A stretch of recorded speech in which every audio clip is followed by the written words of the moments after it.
नमस्कार, राज्यसभा टीवी के खास कार्यक्रम विशेष में आपका स्वागत है। मैं हूं दीपक डोभाल। नोटबंदी के मुद्दे पर विपक्ष सड़क से लेकर संसद तक सरकार को घेरने की कोशिश में है। विपक्ष का आरोप है कि सरकार ने नोटबंदी का फैसला जल्दबाजी में लिया और इसे सही तरीके से लागू नहीं किया गया। विपक्ष चाहता है कि प्रधानमंत्री इस मुद्दे पर संसद में बयान दें। इधर सरकार का कहना है कि जनता नोटबंदी के मुद्दे पर सरकार के साथ है और विपक्ष इस मुद्दे पर बेवजह की राजनीति कर रहा है। सरकार ने विपक्ष पर चर्चा से भागने का भी आरोप लगाया है। विशेष में आज हम बात करेंगे नोटबंदी के मुद्दे पर संसद में हुई चर्चा की। हम बताएंगे आपको कि इस मुद्दे पर क्या कहा पूर्व प्रधानमंत्री मनमोहन सिंह ने। साथ ही आपको दिखाएंगे कि सरकार का पक्ष क्या है और ये भी बताएंगे कि इस मुद्दे पर विपक्ष और सरकार की रणनीतियां क्या क्या हैं। तो शुरू करते हैं आज का विशेष।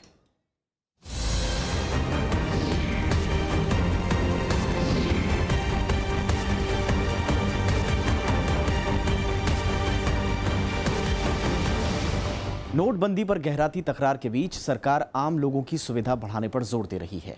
सरकार ने अब डिजिटल बैंकिंग को बढ़ावा देने का फैसला किया है। वित्त मंत्री की बैंक प्रमुखों के साथ बैठक के बाद इसके लिए एक टास्क फोर्स बनाने का ऐलान भी हुआ है। वहीं यह भी तय हुआ है कि राष्ट्रीय राजमार्गों पर 2 दिसंबर तक टोल नहीं लगेगा। नोटबंदी के बाद केंद्र सरकार डिजिटल भुगतान को बढ़ावा देने में लग गई है। इसके लिए वित्त मंत्री ने गुरुवार को बैंकों के प्रमुखों से वीडियो कॉन्फ्रेंसिंग के जरिए चर्चा की।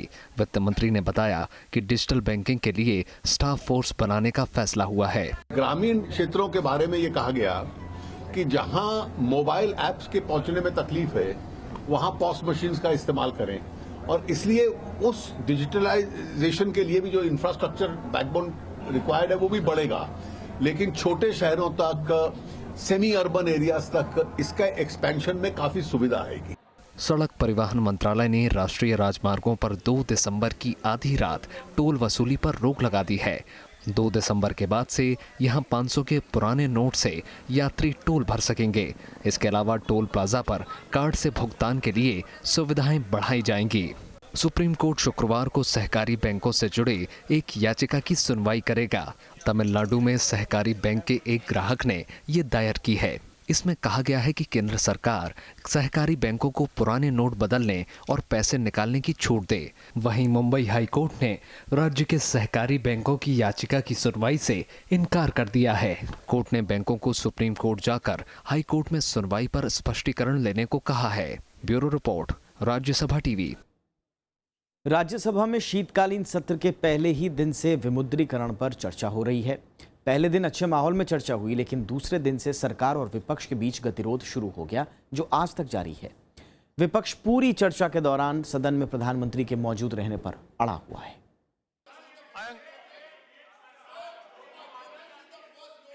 शीतकालीन सत्र के पहले ही दिन राज्यसभा में विमुद्रीकरण पर चर्चा शुरू हुई। चर्चा की शुरुआत सदन में कांग्रेस के उपनेता आनंद शर्मा ने की। उन्होंने आरोप लगाया कि सरकार लोगों की परेशानियों को लेकर संवेदनहीन है। उन्होंने विदेशी बैंकों में काला धन रखने वालों का नाम उजागर करने की मांग भी की। कौन सा अधिकार प्रधानमंत्री और आपका है कि बैंक में जमा खातों पे पैसा निकालने पर आप पाबंदी लगाएं? यह अधिकार किस कानून ने आपको दिया है? किस संविधान ने आपको यह कानून दिया है? ये कैसा देश आप बना रहे हैं कि पैसा हमारा हो, पैसा हमारा हो और आपसे भीख मांगे? समाजवादी पार्टी सांसद रामगोपाल यादव ने कहा कि ऐसी स्थिति आपातकाल में भी नहीं बनी, जब लोगों को ऐसी मुसीबतों का सामना करना पड़ रहा है। बीएसपी सांसद मायावती ने बिना तैयारियों के फैसला लागू करने पर सवाल उठाया।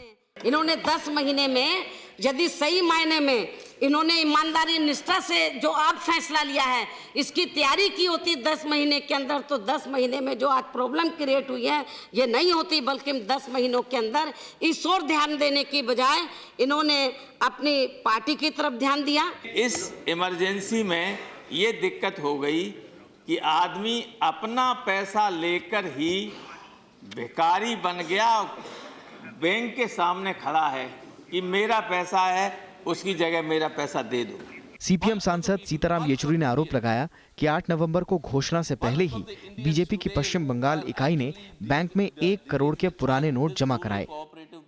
जेडीयू सांसद शरद यादव ने किसानों को हो रही दिक्कतों का सरकार से समाधान पूछा। उन्हें खाद चाहिए, बीज चाहिए, हर तरह का बीज जो है वो गोदामों में भरा हुआ है, वो बीज वाला कैश मांग रहा है। क्या इंतजाम कर रहे हैं आप किसान के लिए? और सब लोगों के लिए आपने इंतजाम किया, किसानों के लिए आपने क्या काम किया? This should be completely investigated until alternative arrangements are put in place. The Prime Minister declared 30th of December to be the final date, after which these notes will not be valid. Till then, allow them to continue. इससे पहले चर्चा में हिस्सा लेते हुए ऊर्जा मंत्री पीयूष गोयल ने कहा कि इस फैसले से ईमानदारों का सम्मान हुआ है, जबकि बेईमान परेशान हैं। एक प्रकार से ईमानदारी का उत्सव और प्रामाणिकता का पर्व पूरे देश में मनाया जा रहा है। हमने कई लोगों से जब चर्चा की 8 तारीख के 8 बजे के बाद, तब सभी ने कहा थोड़ा कष्ट है, कुछ ही दिनों का कष्ट है, और वास्तव में ईमानदार लोगों ने अपना पैसा डालना शुरू कर दिया है। लेकिन ये चर्चा दूसरे दिन जारी नहीं रह पाई। विपक्ष ने सदन में एकजुटता दिखाते हुए मांग की कि नोटबंदी पर चर्चा का जवाब प्रधानमंत्री दें।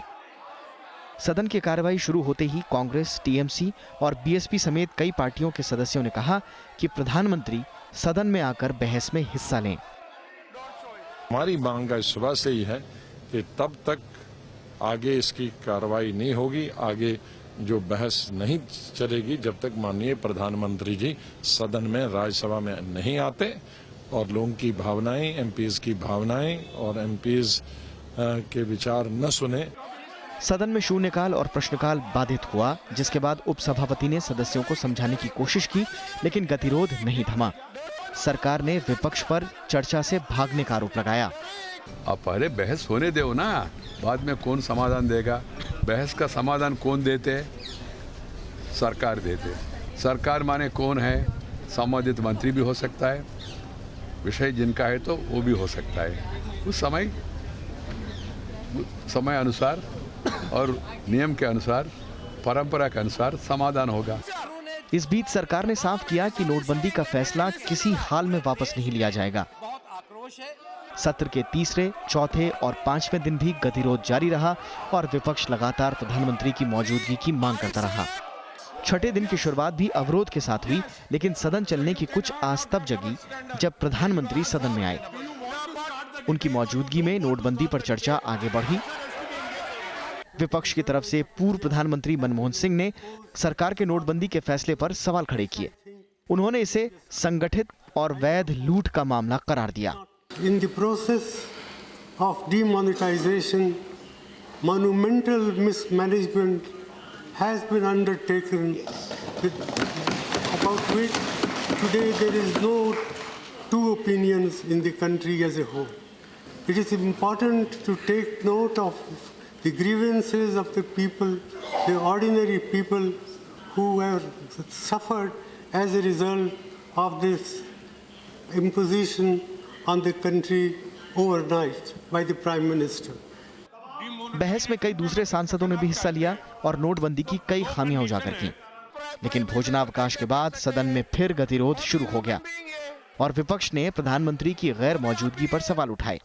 पूरे देश में 90% जो जनता है वो दुखी है और मैं नेता सदन से कहना चाहती हूँ, आप प्रधानमंत्री जी से ये कहें, यदि उनका ये कहना है कि उनका फैसला सही है, तो मेरा ये कहना है कि आप लोकसभा को भंग कराएं, देश में चुनाव कराएं और जो नतीजे आ जाएंगे वो मालूम हो जाएगा कि आपका फैसला सही है या नहीं है। We had a good 1 hour of discussion. So let us continue. Let him come here and listen to everything.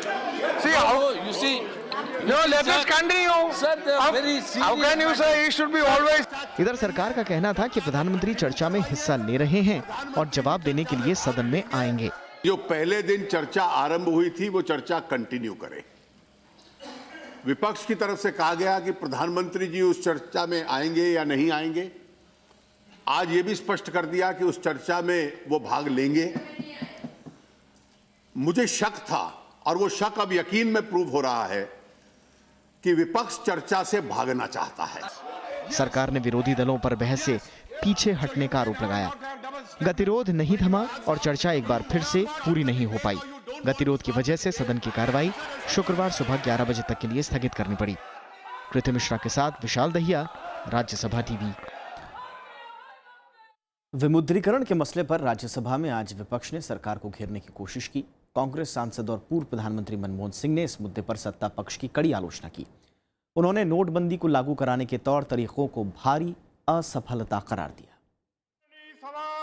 Rajya Sabha में पूर्व प्रधानमंत्री और कांग्रेस सांसद मनमोहन सिंह ने विमुद्रीकरण के ताजा फैसले को लेकर सरकार पर तीखा हमला किया। उन्होंने संक्षिप्त भाषण में सरकार के सामने कई सवाल उठाए और कड़े तेवर दिखाते हुए इस फैसले को संगठित और कानूनी लूट तक करार दिया।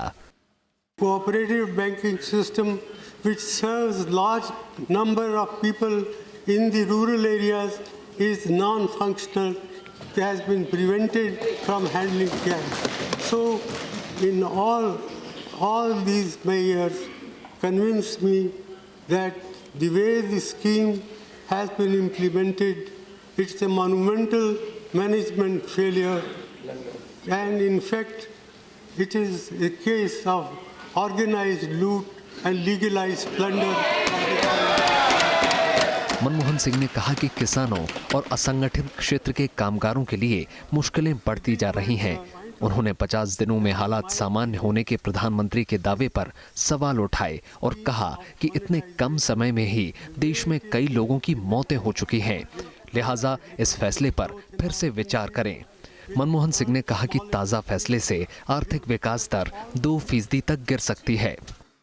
Scheme of monetization, the way it has been implemented, will hurt agricultural growth in our country, will hurt small industry, will hurt all those people who are in the informal sectors of the economy.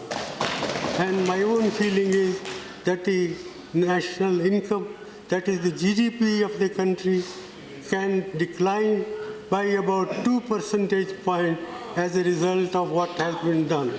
This is an underestimate, not an overestimate. उन्होंने कहा कि सरकार के फैसले से लोगों का note और बैंकिंग व्यवस्था से विश्वास डिगा है। मनमोहन सिंह ने प्रधानमंत्री से सवाल किया कि वो किसी ऐसे देश का नाम बताएं जहां लोगों को अपना जमा किया हुआ पैसा निकालने की सुविधा न हो। उन्होंने कहा कि नोटबंदी की इस फैसले की आलोचना के लिए सिर्फ यही एक वजह काफी है। मनमोहन सिंह ने कहा कि सरकार और आरबीआई ने जिस तरह बीच-बीच में कई बार नियम बदले, उससे प्रधानमंत्री ऑफिस और रिजर्व बैंक की साख गिरी है। It is no good that every day the banking system comes with modification of the rules, the conditions under which people can withdraw money. That reflects very poorly on the Prime Minister's office, on the Finance Minister's office, and on the Reserve Bank of India. I am very sorry that the Reserve Bank of India has been exposed to this sort of criticism, which I think is fully justified. उन्होंने कहा कि गरीब लोगों के लिए दिन काटना मुश्किल हो रहा है। मनमोहन सिंह ने साफ किया कि कांग्रेस पार्टी काले धन और भ्रष्टाचार पर लगाम कसने के लिए नोटबंदी के विरोध में नहीं है, लेकिन इसके चलते आम आदमी को हो रही परेशानियों को दूर करने के लिए प्रधानमंत्री को रचनात्मक और व्यावहारिक उपायों को लागू करना चाहिए। Bureau report, Rajya Sabha TV. और पूर्व प्रधानमंत्री मनमोहन सिंह के अलावा कई और सांसदों ने नोटबंदी पर चर्चा में हिस्सा लिया। सांसदों ने चर्चा के दौरान नोटबंदी लागू करने के फैसले की कई खामियां गिनाई। नोटबंदी पर चर्चा के दौरान समाजवादी पार्टी सांसद नरेश अग्रवाल ने आरोप लगाया कि सरकार ने यह फैसला उत्तर प्रदेश के आगामी चुनावों को ध्यान में रखकर किया है। उन्होंने कहा कि प्रधानमंत्री ने नोटबंदी का फैसला लेने से पहले वित्त मंत्री अरुण जेटली तक को भरोसे में नहीं लिया। अरुण जी हमको जरूर कान में बता देते हैं, मान नहीं सकता मैं इस आधार पर। नरेश अग्रवाल ने आरोप लगाया कि प्रधानमंत्री कालाधन लाने की बात करते हैं, लेकिन विदेशों से अब तक कालाधन वापस नहीं आया। समाजवादी पार्टी सांसद ने कहा कि अहंकार हमेशा अंधकार की ओर ले जाता है और प्रधानमंत्री न समझें कि जनता उनके फैसले से खुश है। जनता का रिप्रेजेंटेशन हम लोग कर रहे हैं। जब तक सदन में डिस्कस न हो जाए कैसे इस तरीके का निर्णय ले लिया जाएगा, और ये निर्णय श्रीमान बहुत घातक है। मैं तो कहूंगा ये निर्णय देश के हित में नहीं लिया गया। अगर आपने देश में कालाधन समाप्त करने का निर्णय लिया तो विदेश से काला धन कब आएगा ये भी हिंदुस्तान के लोगों को पता लग जाए। तृणमूल कांग्रेस के सांसद डेरेक ओब्रायन ने इस मौके पर कहा कि नोटबंदी से सभी को तकलीफ पहुंची है। डेरेक ने कहा कि नोटबंदी के मुद्दे पर पूरा विपक्ष एकजुट है। उन्होंने कहा कि नोटबंदी के विरोध को राष्ट्र विरोधी कहना गलत है, क्योंकि समाज में हर तबके में इसे लेकर गुस्सा, नाराजगी है। This is a people's movement and you cannot suppress the voice of the people. Sir, anyone who opposes your policy, Mr. Prime Minister ji, with all respect, anyone who opposes your policy is not for black money. Anyone who opposes your policy is not anti-national. Why are you giving us these lectures on corruption and black money? We oppose. सदन में BSP सांसद और party नेता मायावती ने कहा कि वो नोटबंदी के फैसले के साथ हैं, लेकिन जिस तरीके से इसे लागू किया गया वो सही नहीं। उन्होंने कहा कि इस मुद्दे पर प्रधानमंत्री ने जो सर्वे कराया वो गलत है। मायावती ने कहा कि 90% लोग एटीएम और बैंकों के बाहर लाइन में खड़े हैं और सरकार कह रही है कि जनता इससे खुश है। मेरा माननीय सभापति जी ये भी कहना है प्रधानमंत्री जी से कि आपने जो नोटबंदी का फैसला लिया है तो काले धन पर अंकुश लगाने के लिए, तो हमारी पार्टी कोई उसके खिलाफ नहीं है, उसका समर्थन करती है, लेकिन आपका जो तरीका है, जो आपने तरीका अख्तियार किया है, मैं समझती हूँ वो ठीक नहीं है। हालांकि गतिरोध की वजह से चर्चा पूरी नहीं हो सकी। विपक्षी दलों का कहना था कि प्रधानमंत्री पूरे देश के नेता हैं और वो इस मुद्दे पर पूरी चर्चा के दौरान सदन में रहें। विपक्षी नेता ये भी कह रहे हैं कि किसान, मजदूर और महिलाओं को अपना दर्द बताने का हक है और सरकार इसे गंभीरता से सुने। विशाल दहिया के साथ जायगम मुर्तजा, राज्यसभा टीवी। और नोटबंदी पर विपक्ष के कड़े तेवर के चलते लोकसभा में भी लगातार कार्रवाई बाधित है। विपक्ष कार्य स्थगन प्रस्ताव के तहत चर्चा की मांग कर रहा है, जिसे स्पीकर ने मानने से इनकार कर दिया है। ये नहीं चाहते ये डिस्कशन होना। ये नजारा है लोकसभा का। सदन में नोटबंदी के मुद्दे पर विपक्ष लगातार विरोध जता रहा है। विपक्ष इस मुद्दे पर नियम 56 के तहत चर्चा के बाद मत विभाजन चाहता है, जो सरकार को मंजूर नहीं है। स्पीकर सदन की कार्यवाही चलाने में बार बार सहयोग की अपील कर रही हैं, लेकिन विपक्ष इसे हर बार अनसुना कर रहा है। हम बहुत कोशिश कर रहे हैं, आपको विनती कर रहे हैं कि रूल 56 के तहत जो हमने एडजर्नमेंट नोटिस दिया, मोशन नोटिस दिया है, उसी को आप अलाउ करें और चर्चा के लिए हमको अगर आप सम्मति दिए तो हम चर्चा शुरू करने के लिए तैयार हैं। To start the discussion when they have a majority more than 300 MPs. Yes. Discussion may take place. We will give our observation. We can start the discussion just now. Yes. With a brute majority, they will win if it comes for voting. If it doesn't come, it's another thing.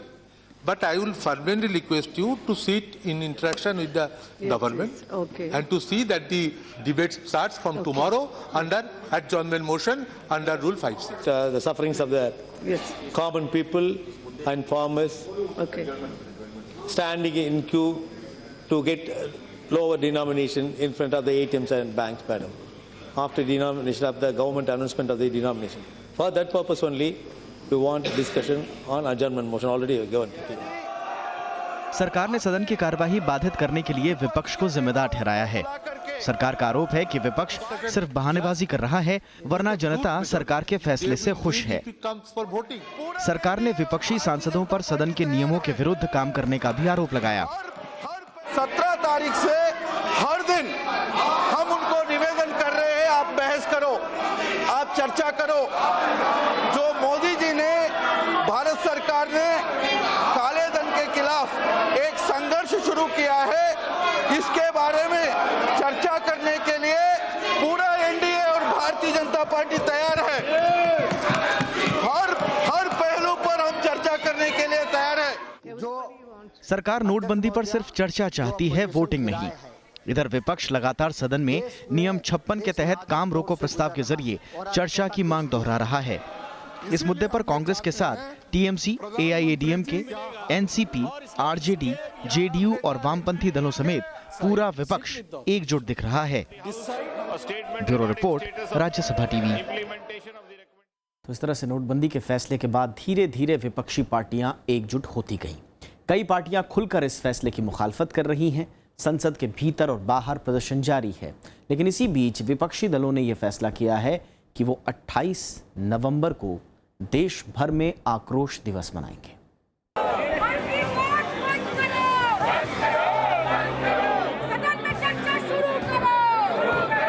नोटबंदी पर प्रधानमंत्री से जवाब मांगते हुए विपक्षी सांसदों ने 23 नवंबर को संसद परिसर में प्रदर्शन किया। मानव श्रृंखला बनाकर 13 विपक्षी पार्टियों के 200 से ज्यादा सांसदों ने इस प्रदर्शन में हिस्सा लिया। विपक्ष ने आरोप लगाया कि नोटबंदी का फैसला हड़बड़ी में लिया गया है, जिसके चलते कई लोगों की जान चली गई। कांग्रेस उपाध्यक्ष राहुल गांधी ने कड़े तेवर दिखाते हुए इस फैसले को घोटाला करार दिया और पूरे मामले की जांच के लिए जेपीसी बनाने की मांग की। इस डिसीजन के पीछे एक स्कैम है। हमें लगता है कि प्रधानमंत्री, उनके प्रेसिडेंट, उन्होंने अपने लोगों को इसके बारे में पहले बताया है, तो उस पे जेपीसी होनी चाहिए। दरअसल पिछले कई दिनों से विपक्ष ये मांग कर रहा था कि प्रधानमंत्री संसद में आकर उनसे चर्चा करें। लिहाजा इन पार्टियों ने प्रधानमंत्री पर चर्चा से भागने का आरोप लगाया और कहा कि इसी वजह से ही संसद की कार्रवाई में बाधा आ रही है। महामहिम राष्ट्रपति जी से ये आग्रह करती हूँ कि वो प्रधानमंत्री जी को सम्मान करें, उनको बुलाएं और उनको बुलाकर उनको ये कहें कि ये जो आपके फैसले से जो विभिन्न प्रकार की जो समस्याएं उत्पन्न हो गई हैं, तो उनको वो दूर करें। सरकार जवाबदेही सरकार की हो पार्लियामेंट में और पार्लियामेंटेरियंस की हो जनता के सामने। आज प्रधानमंत्री आकर ये जवाबदेही से जो मुकर रहे, पार्लियामेंट के सामना ही नहीं करना चाहते, उसके चलते हुए पार्लियामेंट डिस्टर्ब हो रहा है। हालांकि पार्टियों की रणनीति पूरे मामले में एक नहीं है। कुछ पार्टियां नोटबंदी के फैसले को वापस लेने की मांग कर रही हैं, तो कुछ इसके लागू कराने के तरीकों में सहूलियत पैदा करने के पक्ष में हैं। हम लोगों ने भी संकल्प लिया है कि जब तक प्रधानमंत्री हम लोग की पूरी बात नहीं सुनेंगे, जवाब नहीं देंगे, नोटबंदी वापस नहीं लेंगे, जेपीसी गठित नहीं करेंगे, तब तक हम भी नहीं मानेंगे। It is when you are making outside, you are answerable to the parliament, and when the parliament is in sessions, he should come here. He should listen to us and then respond or why he has done that or what is going to happen. Instead, he is going to the public and giving some message on apps means this is unbecoming of a prime minister. संसद के बाहर नोटबंदी के मामले पर जो विपक्षी पार्टियां सबसे ज्यादा आक्रामक दिख रही हैं, वो हैं आम आदमी पार्टी और तृणमूल कांग्रेस। टीएमसी प्रमुख ममता बनर्जी ने बुधवार को जंतर मंतर पर प्रदर्शन किया। उन्हें समाजवादी पार्टी, जेडीयू, एनसीपी और आम आदमी पार्टी के नेताओं का भी साथ मिला। ममता बनर्जी ने आरोप लगाया कि नोटबंदी से जनता का लोकतांत्रिक अधिकार छीन लिया गया है। कई नेताओं ने नोटबंदी की वैधता पर सवाल उठाते हुए फैसला वापस लेने की मांग की। अच्छे दिन के लिए पहले वोट लिया, उसका बाद जनता को नोट लूट लिया, उसके बाद जनता को नोट लूट लिया, फिर वोट आ रहा है, मोदी जी जा रहा है। अभी से देश का आवाज है, अभी से देश का आवाज है। चैलेंज कर रहे हैं आपको, कोई नहीं देगा, बीजेपी पार्टी का सपोर्टर भी नहीं देगा। मेहनत की कमाई लोगों की बैंक में बंद है। किस कानून से उसको आप पैसा नहीं दे रहे हो? आपके पास नोट नहीं है, तैयारी नहीं है, सारा का सारा रिजर्व बैंक हाथ खड़े करके बैठ खड़ा हुआ है। जो मजदूर हैं, जो किसान हैं, आप ये लड़ाई, ये धरना के रूप में अब जो सामने आई है, ये लड़ाई उस वक्त तक जारी होगी जब तक कि इस लड़ाई में एक गरीब अपना अधिकार नहीं पा लेगा। टीएमसी ने पश्चिम बंगाल के कई जिलों में भी रैलियां की और फैसले का विरोध किया। तो वहीं आम आदमी पार्टी और टीएमसी ने मिलकर 17 नवंबर को दिल्ली की आजादपुर मंडी में रैली की। अरविंद केजरीवाल ने सरकार की मंशा पर कई सवाल खड़े किए। 3 दिन के अंदर इसको वापस लाओ, नहीं तो इस देश के अंदर बगावत होगी, इसको बर्दाश्त नहीं करेंगे। इस रैली के बाद अरविंद केजरीवाल और ममता बनर्जी ने रिजर्व बैंक के अधिकारियों से भी मुलाकात की। विपक्ष के विरोधों के बावजूद सरकार फिलहाल झुकने के पक्ष में तैयार नहीं दिख रही। सरकार ने विपक्ष की मांग नामंजूर कर दी और कहा कि किसी भी सूरत में नोटबंदी का फैसला वापस नहीं लिया जाएगा। बहुमत हमारा पास है, निर्णय सरकार ने गरीब लोगों के हित में लिया है और ये अरविंद केजरीवाल ममता बनर्जी कह रहे हैं इसको वापस ले, वापस लेना मोदी जी का खून में नहीं है जी, कभी भी वापस नहीं लेंगे। पूरे मामले पर सरकार ने स्पष्ट कर दिया है कि किसी भी कीमत पर फैसला वापस लेने की गुंजाइश नहीं है। बीजेपी ने यहां तक कहा कि इस फैसले के पक्ष में वही लोग प्रदर्शन कर रहे हैं जिनका वास्ता काले धन से है। फिलहाल विपक्षी दलों ने 28 नवंबर को देश भर में आक्रोश दिवस मनाने का फैसला किया है। Bureau report, Rajya Sabha TV.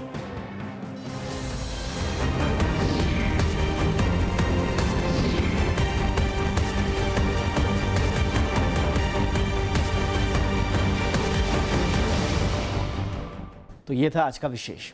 नमस्कार।